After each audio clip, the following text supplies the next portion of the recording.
Hello and welcome to the Anarchy Trading Podcast. It's been a little while since Levi and I've gotten a chance to sit down and chat together. I've been super busy. Levi's been traveling between the U.S. and, well, I guess Hawaii is the U.S. It's just not the combined U.S. So, anyways, Levi may be a genius trader on times, but he also forgot to take the little plug out of the hose for what was it?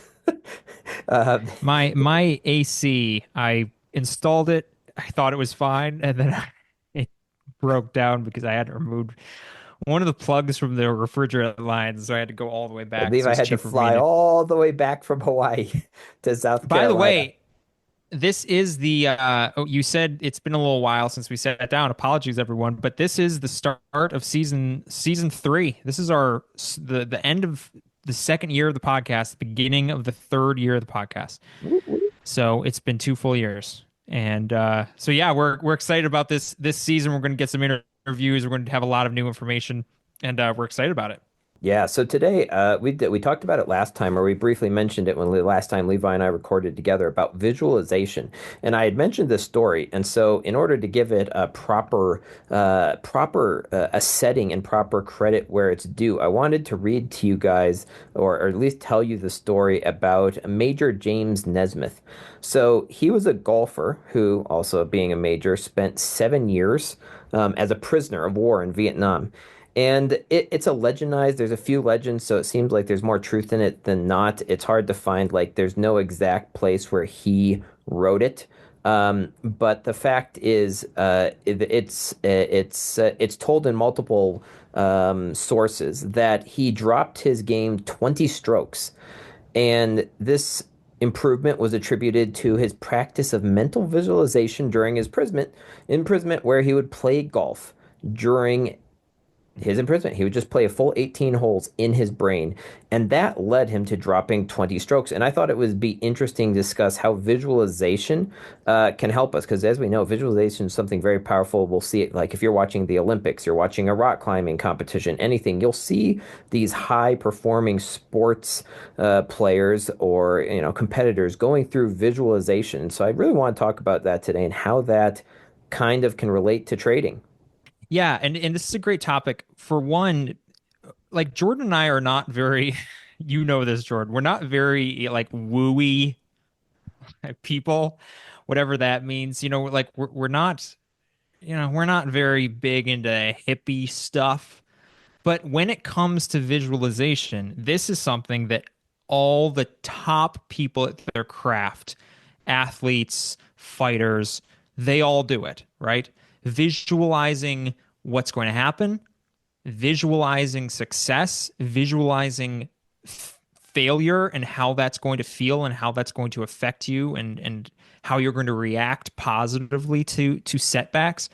This is something they all do, right? They all visualize stuff, and that's in the fully, in these very physical games, right?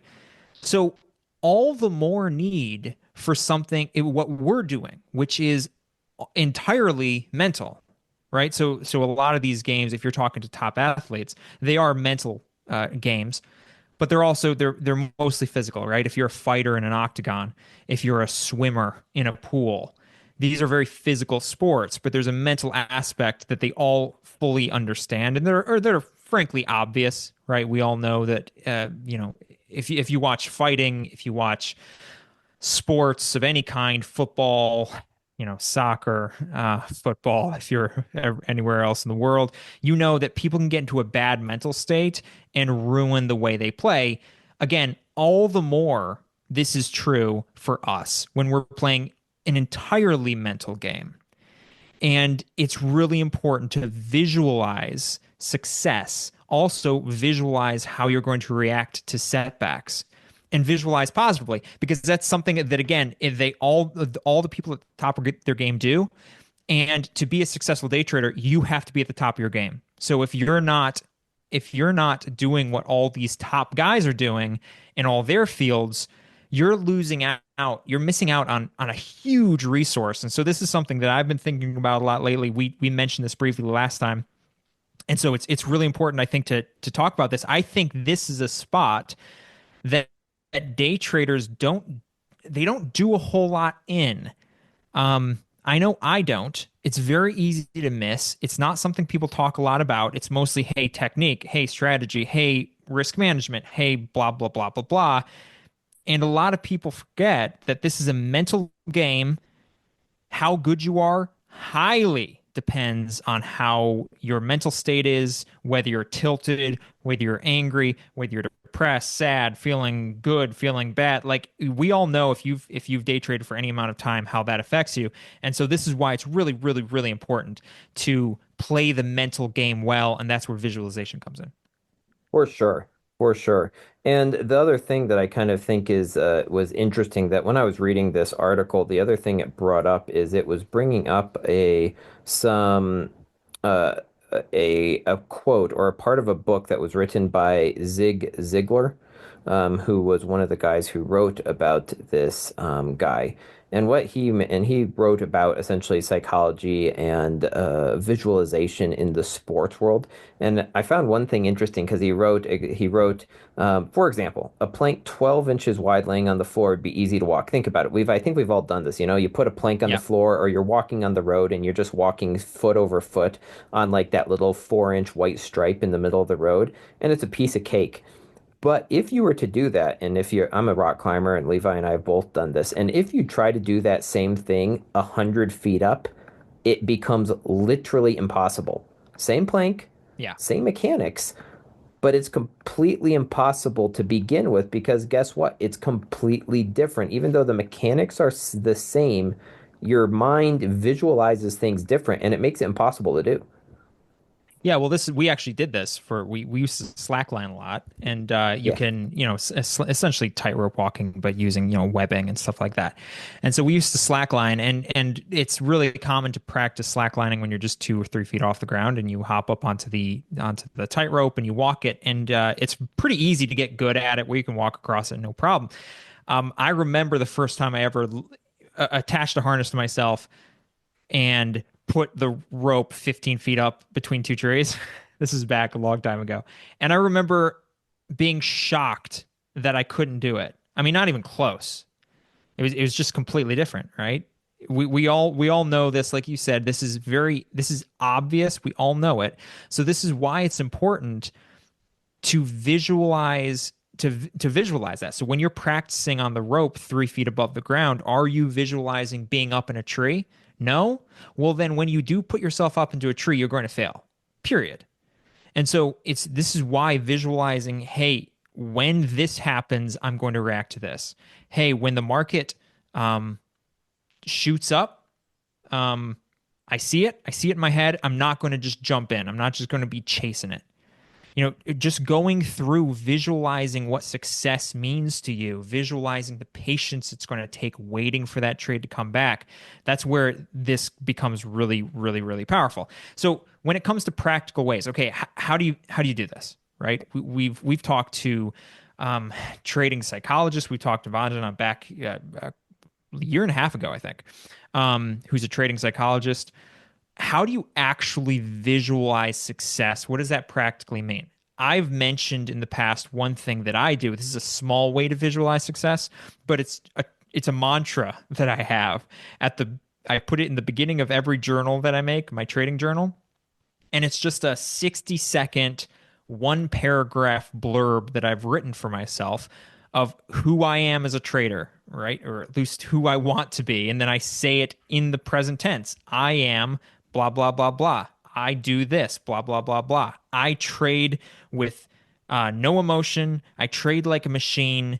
I take advantage of the years of experience that I have and the edge, and I exploit it ruthlessly. And I have this mantra that I say, very short, but it helps get me into the right headspace. This is a kind of a small, easy way to visualize success before you sit down every day and put yourself into kind of a positive headspace. And so that's one small way that I visualize success. Jordan, like, is there any other ways to kind of visualize success and use this in a positive way?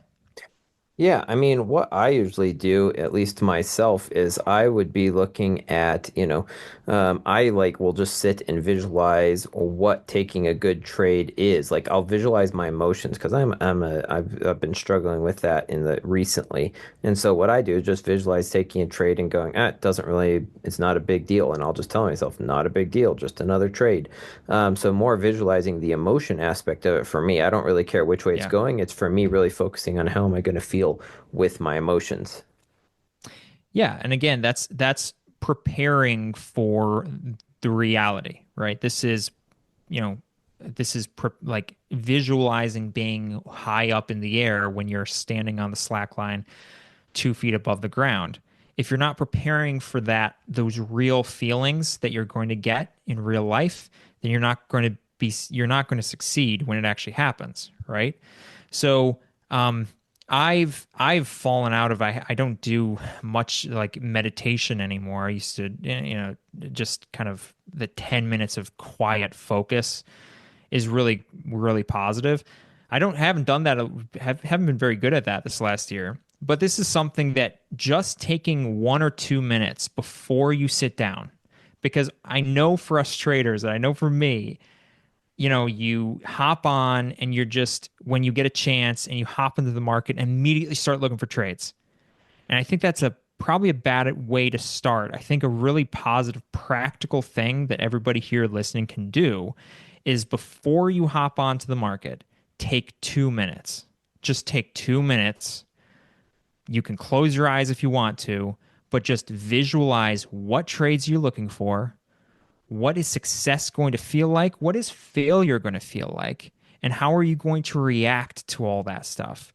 As things are moving quickly, what does success look like and how does it feel like? If you can prepare that and put yourself into the right mindset right at the beginning, it can set you up a whole lot better than kind of just coming in hot and immediately looking for trades.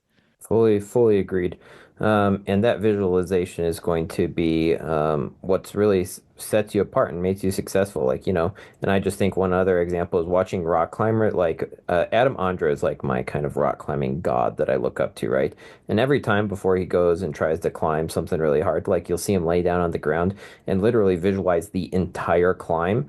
And that's probably why he's best in the world. Yeah. Yeah, it probably is. I've seen that too. He's pretty incredible. I'm really big into UFC and MMA, and it's a huge part of what they do. You're preparing mentally for that feeling of going up against somebody and trying to beat the hell out of them and getting beat the hell up. And if you're not, you get caught. And every now and then you see it. You'll see somebody be mentally unprepared. Mike Tyson famously said, everyone has a plan until they get punched in the face. And if you don't visualize how you're going to react to getting punched in the face, if you come in expecting, you'll see this every now and then, people coming in expecting to just mop up, and then they get hit hard, and you can see it on their face, and the fight leaves them. And it happens in sports. It happens all the time. So it's not just visualizing success, but and you don't want to spend a ton of time imagining yourself losing, but visualizing success for day traders is just reacting correctly to every market move. You're not going to win every trade.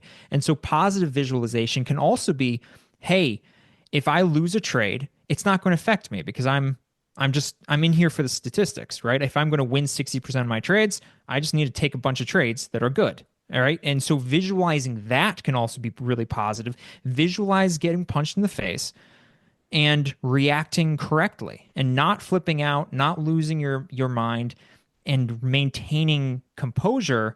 That'll set you up really well for when you're in the market and things happen. You're going to take a ton of trades that fail. They're perfectly good trades and they're going to fail anyway.